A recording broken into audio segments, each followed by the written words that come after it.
자, 오늘 말씀의 제목을 다 같이 한번 말해 봅시다. 주의 성령이 내게 임하셨으니.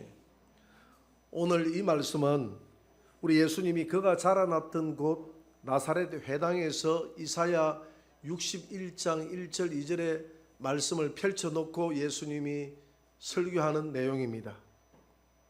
1세기에는 예루살렘에만 약 480개의 회당이 있었습니다. 유대인들은 5세가 되면 회당을 찾을 수 있는 권리가 있었고 13세가 되면 학교를 다니듯이 그렇게 회당을 다녔습니다. 오늘 본문에 보면 예수님이 회당에서 성경을 본인이 직접 낭독하고 설교를 했기 때문에 아마 미리 설교는 아무나 시키는 게 아니거든요. 설교할 사람이 미리 아마 예수님이 신청을 했던 것 같습니다. 아마 그의 제자들이 신청을 했든지 그렇게 했을 거예요.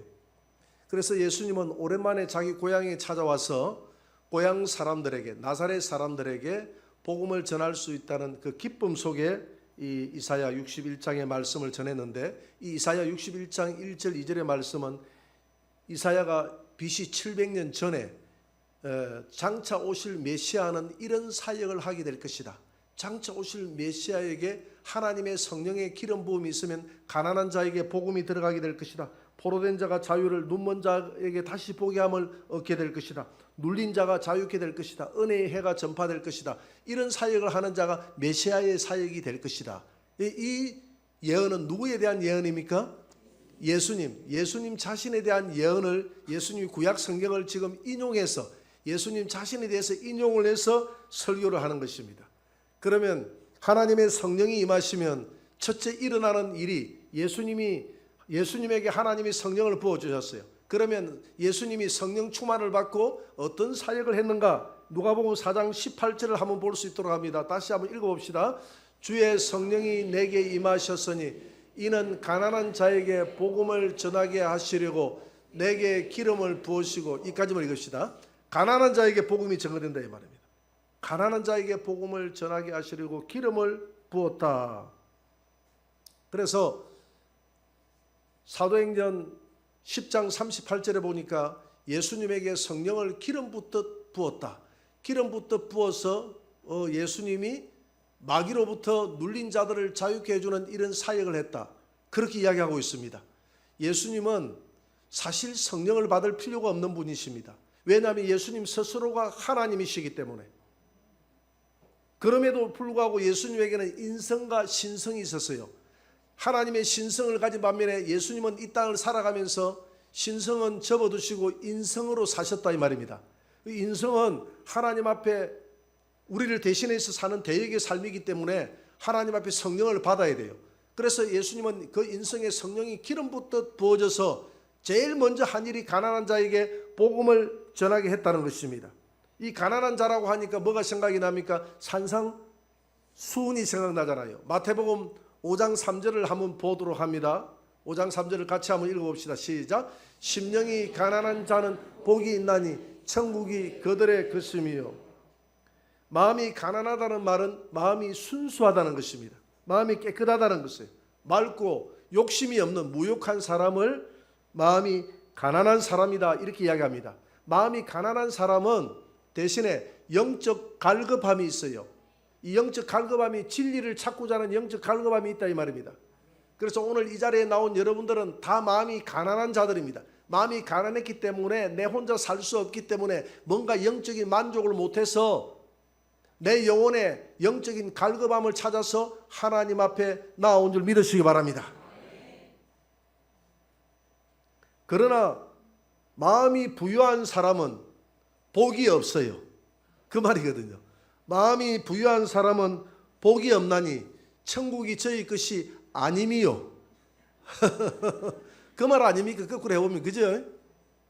그 마음이 부유하다는 것은 뭘 이야기하냐면 영적 마음이 아니라 내 혼적 마음이 부유하다는 것입니다. 그 어떤 사람이 부유합니까? 돈이 많은 사람이 부유하죠. 성경에 보니까 부자가 말했잖아요. 내 영혼아 편히 먹고 마시고 즐겁게 즐거워하자, 즐기자, 곡간을 헐고 더 곡간에 많은 나의 재물을 쌓아라 그랬잖아요. 또 건세가 있고 명예가 있고 환경적으로 아무런 어려움이 없는 사람, 그런 사람들은 마음의 편안함을 느낍니다. 이 편안은 하나님이 주시는 평강이 아니라 세상으로 보는 세속적인 평화다 이 말입니다. 세속적인 평강. 세속적인 평강을 누리는 사람들은 진리에 갈급함이 없어요. 그래서 복음을 전해도 복음이 들어가지 않습니다. 왜? 내가 부자인데 70년도 60년도에는 복음이 잘 들어갔습니다. 왜? 다 가난하니까, 육체적으로도 가난하니까 영적으로도 가난함이 밀려오는 거예요. 그런데 육체적으로 부유하니까 영적 가난을 찾기가 어려워요.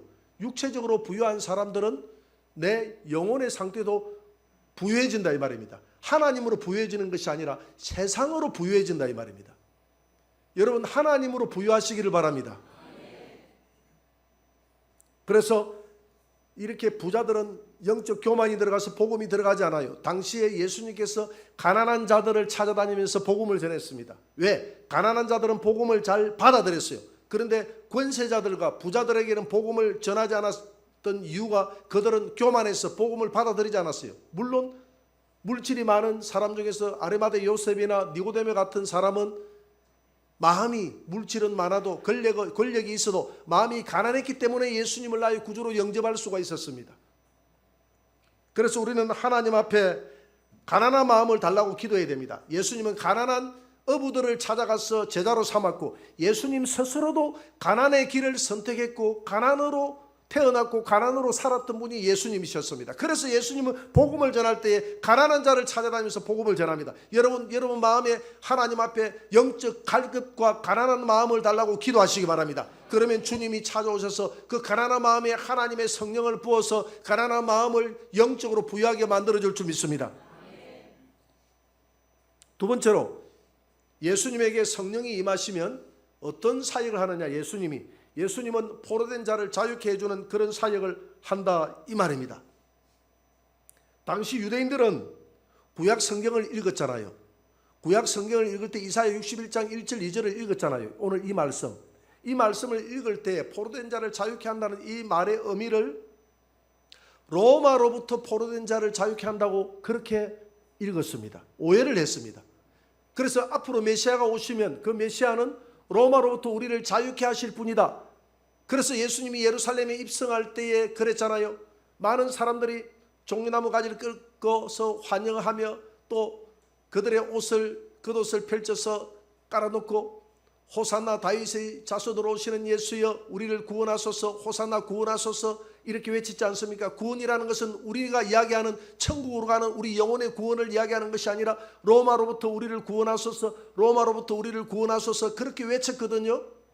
그런데 예수님이 로마로부터 구원하기는커녕 로마의 군병에 의해서 채찍에 맞고 끌려가서 십자가에 매달리는 모습을 쳐다보면서 그들은 분노하기 시작합니다. 예수님에 대한 기대가 무너지면 분노로 나타납니다. 여러분, 정치인들에 대한 기대가 사라지면 분노로 국민들이 나타나잖아요. 그래서 막 탄핵을 하려고 하고 막 그렇게 하잖아요.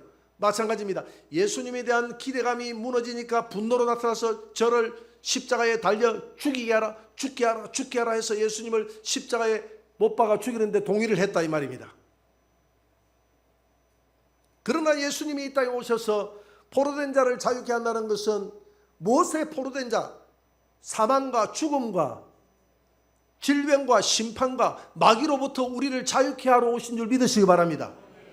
그렇게 사망에 포로되어 있는 우리들 아닙니까? 죽음에 포로되어 있는 우리들 아닙니까? 절망감에 포로되어 있는 우리들 아닙니까?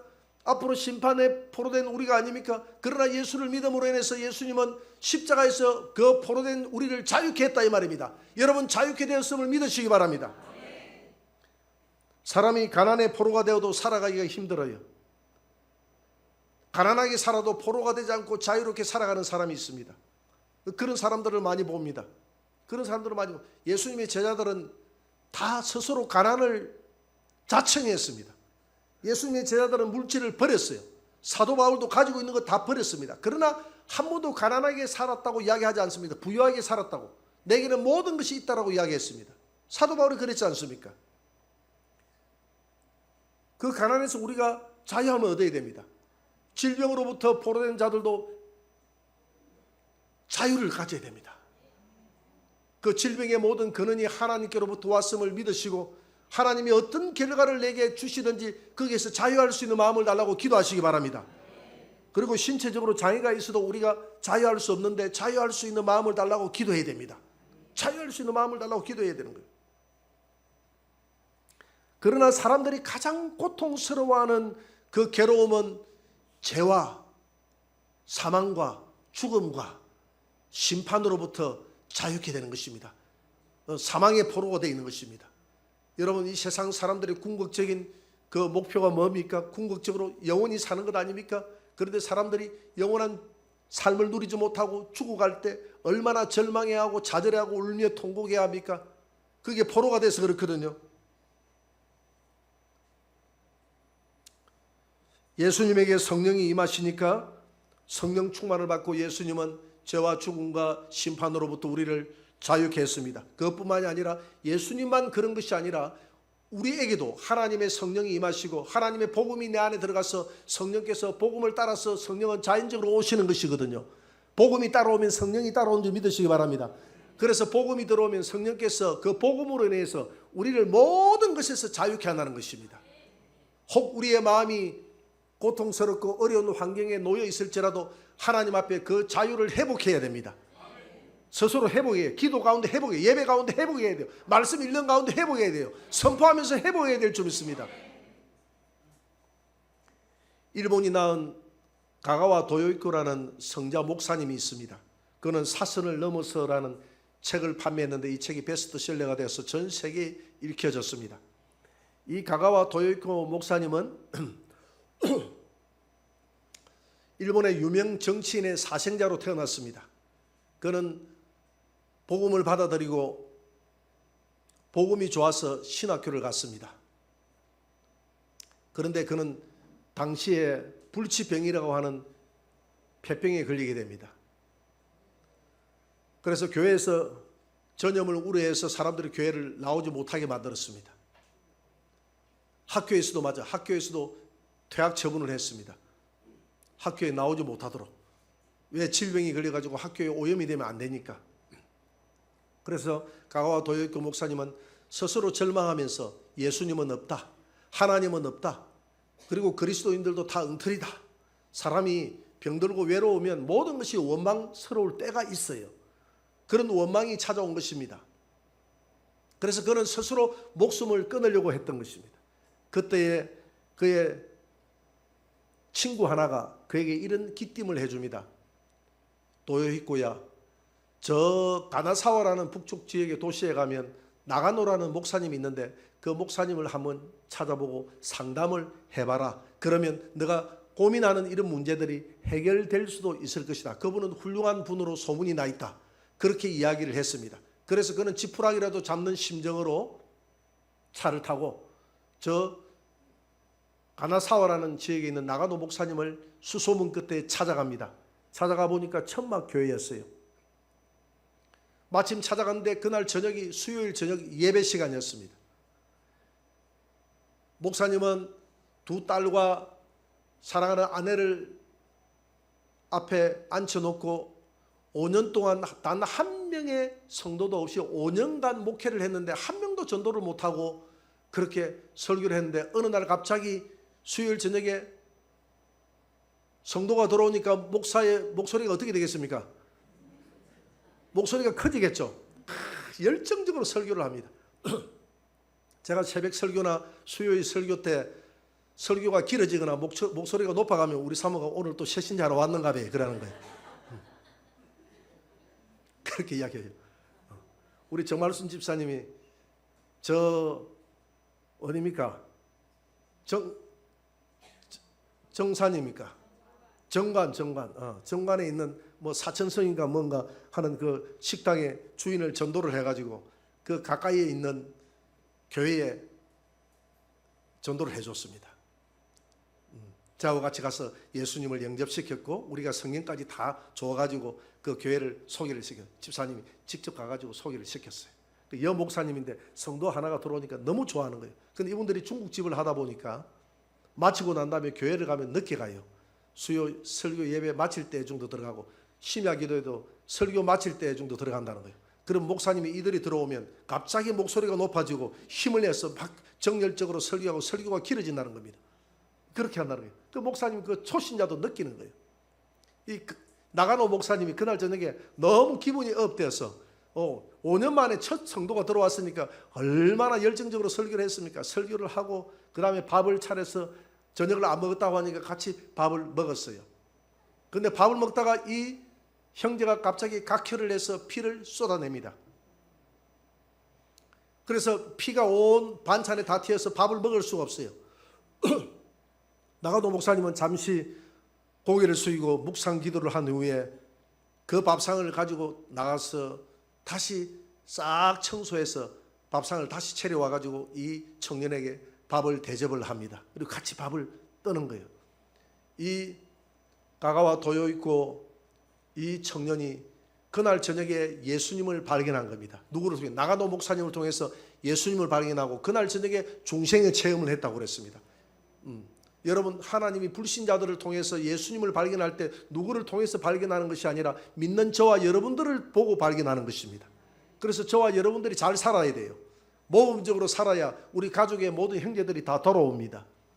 하나님 앞에 그렇게 우리를 통해서, 나를 통해서 예수 그리스도를 발견할 수 있게 해달라고 기도하시는 저와 여러분들이 되시기를 바랍니다. 그래서 이 도요코 목사님은 거기에서 같이 생활을 합니다. 생활을 하면서 자기의 폐병이 다 낫게 돼요. 하나님의 은혜로 다 치유가 되고 신학교를 졸업하고 그분은 목사 안수를 받고 일본의 빈민 선교의 아버지가 됩니다. 그리고 중국에 가서도 빈민 선교의 아버지가 됩니다. 그래서 중국에서 이전에 그 전쟁이 끝나고 그들이 본국으로 돌아올 때 이 가가와 도요이코 목사님 때문에 중국 사람들이 단 한 명도, 장제석이가 내보낼 때 가가와 도요이코 목사님 때문에 한 명도 일본 사람들을 해하는 자는 내가 사형에 처하겠다라고 해서 한 명도 상한 사람 없이 본국으로 돌아갔다는 겁니다. 이 가가와 도요이코 목사님이 그 중국에서 행했던 선행 때문에 이 목사님 때문에 그렇게 했다는 거예요.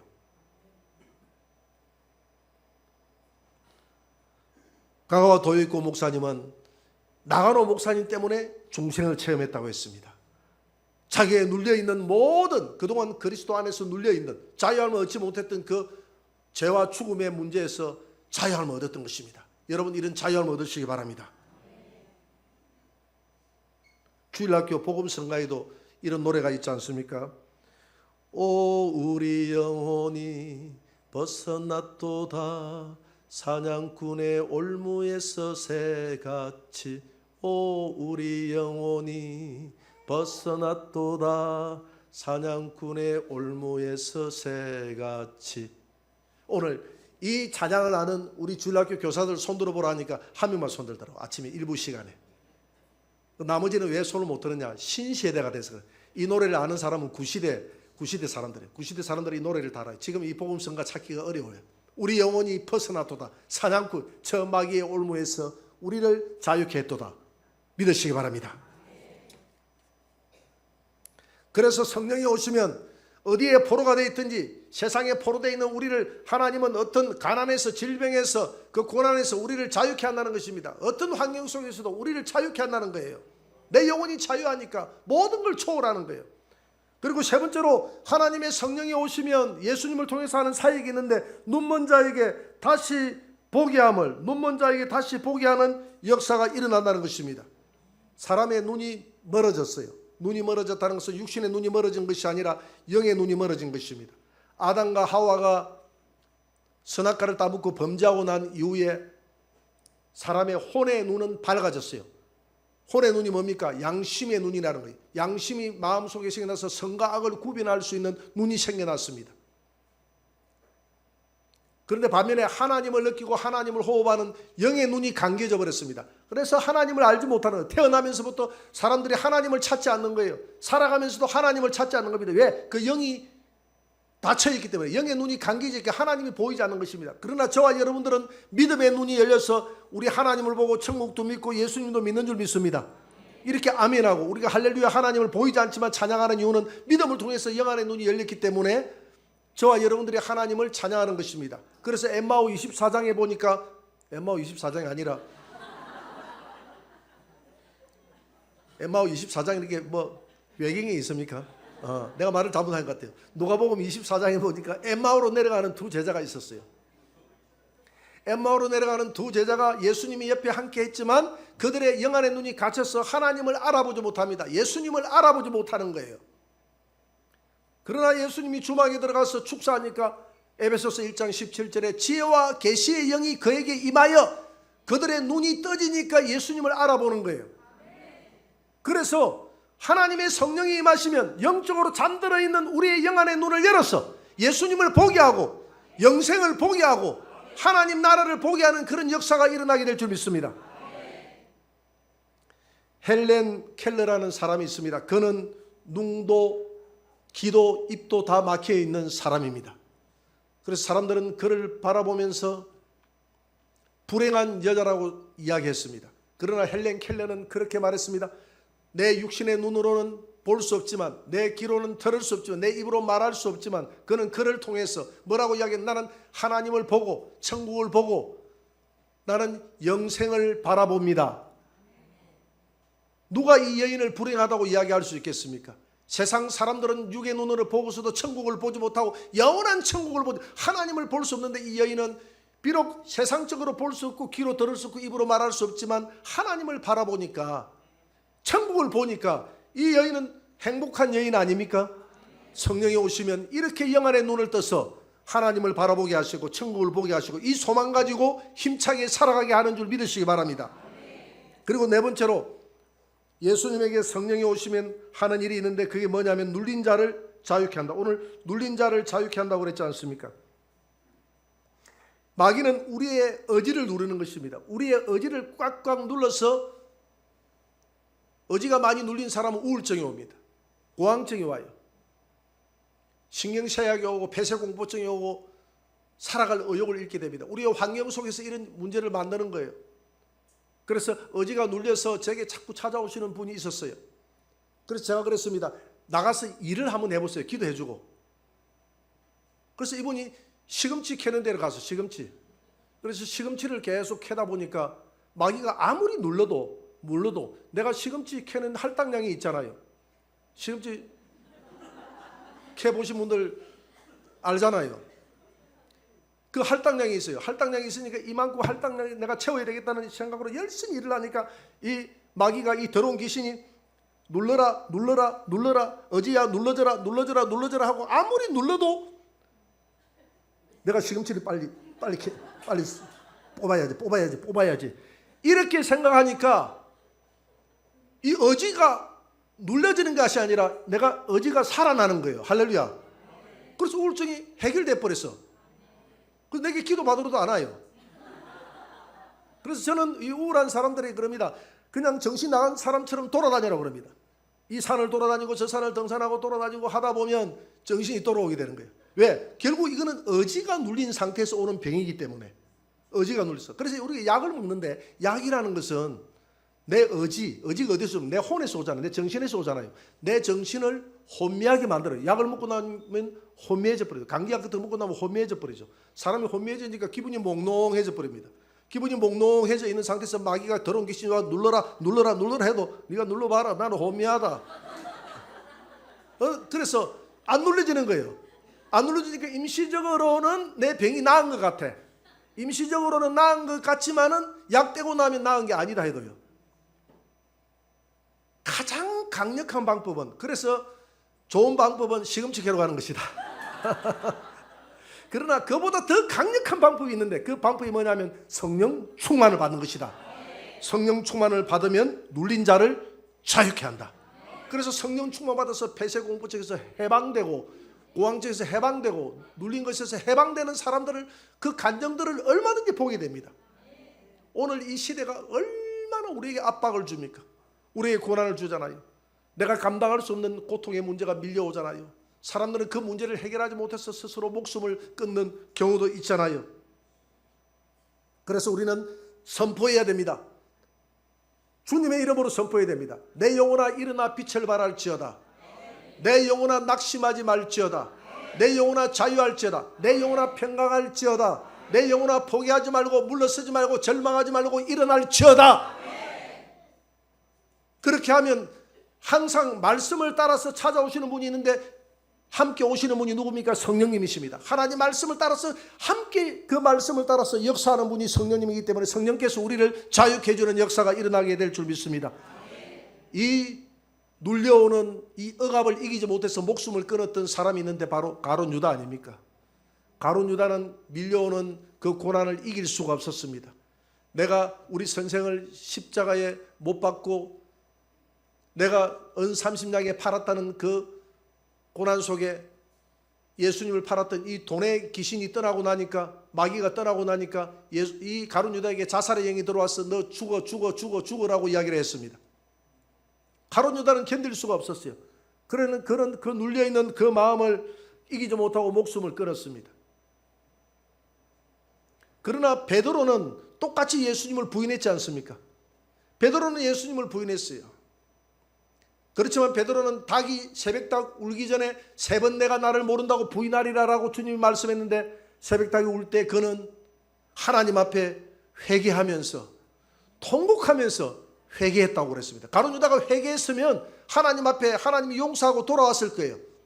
여러분, 우리가 눌려있는 상이 있고 절망적인 상이 있을 때 회개하시기 바랍니다.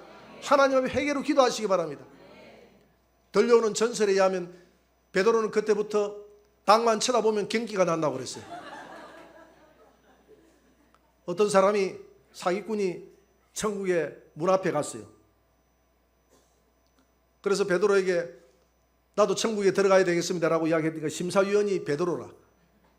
베드로가 너는 안 돼. 왜요? 세상에 있을 때 남 사기치고 뒤통수 치고 너가 그렇게 평생을 살았기 때문에 너는 천국에 들어갈 수 없어 라고 이야기하니까 이분이 가방 하나를 꺼내더니 이거 한번 쳐다보세요 하니까 가방 안에 닭이 한 마리 들어있더랍니다. 그래서 베드로가 입성 에피소드입니다. 유머예요.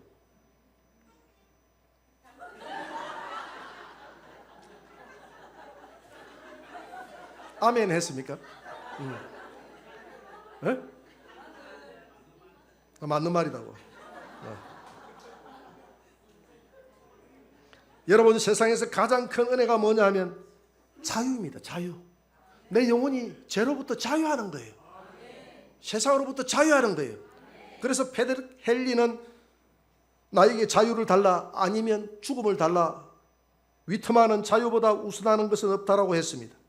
여러분, 예수님께서 이미 죄의 멍에를 다 짊어지고 수고하고 무거운 짐진 자들아 다 내게로 오라 했는데, 우리는 그 자유를 누리지 못하고, 내가 과거에 저질렀던 실수와 죄에 대한 자유를 누리지 못하고, 내 죄를 저 동에서 서가 먼 것처럼 던져버렸다 했는데 저 서쪽으로 배당 짊어지고 가가지고 내 그 죄를 찾아가지고 하나님 죄 여기 있습니다라고 또 이야기하고, 아니 내가 버렸는데 왜 그거 또 들고 왔느냐, 내가 깊은 바다에 다 집어넣었다 이야기했는데 깊은 바다에 또 헤엄쳐 들어가가지고 수색해가지고 찾아가지고 주님 내 죄가 이렇게 커오니 나의 죄를 용서해 주리, 나 그거 다 깊은 바다에 내가 발로 밟아서 넣는다고 약속했지 않느냐.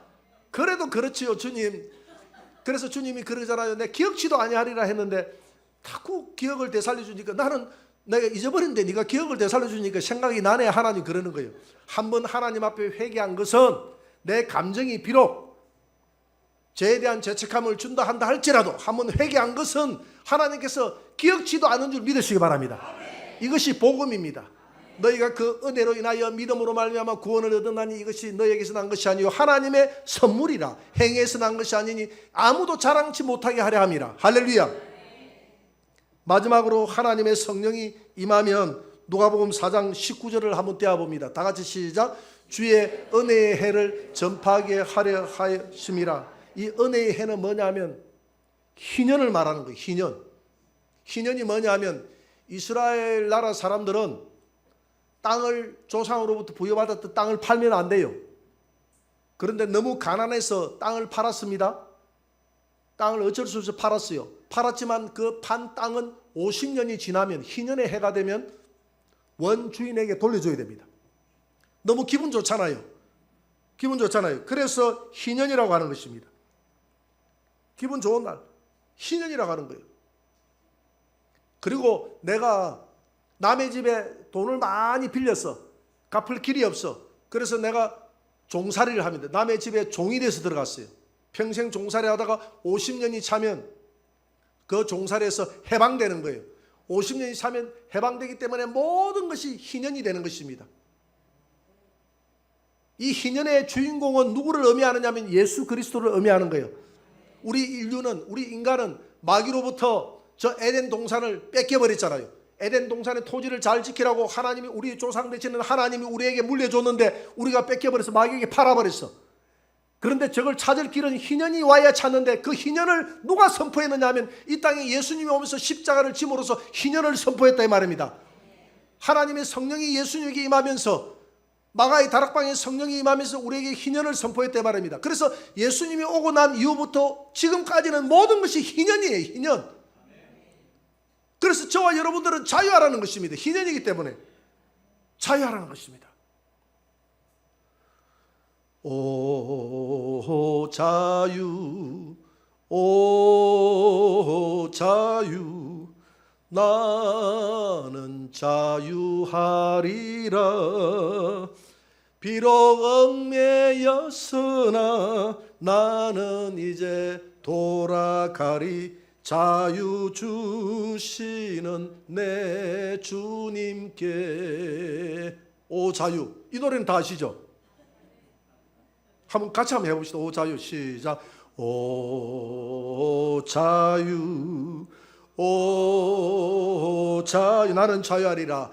나는 자유하리. 비록 얽매였으나, 비록 나는 이제 돌아가리. 나는 이제 자유 주시는 내 주님께, 자유 주시는 내 주님께. 지금은 계속 희년이 시작됩니다. 성령이 오시면 이 희년의 은혜를 맛본 사람들은 가난한 자에게 복음이 증거되고, 포로된 자에게 자유가 임하고, 눈먼 자에게 다시 복이 임하고, 눌린 자가 자유케 되는 그런 은혜를 맛보며 살아가게 될 줄 믿습니다. 여러분, 그리스도 예수 안에서 마음껏 영원히 자유하며 살아가게 되기를 주의 이름으로 축원합니다.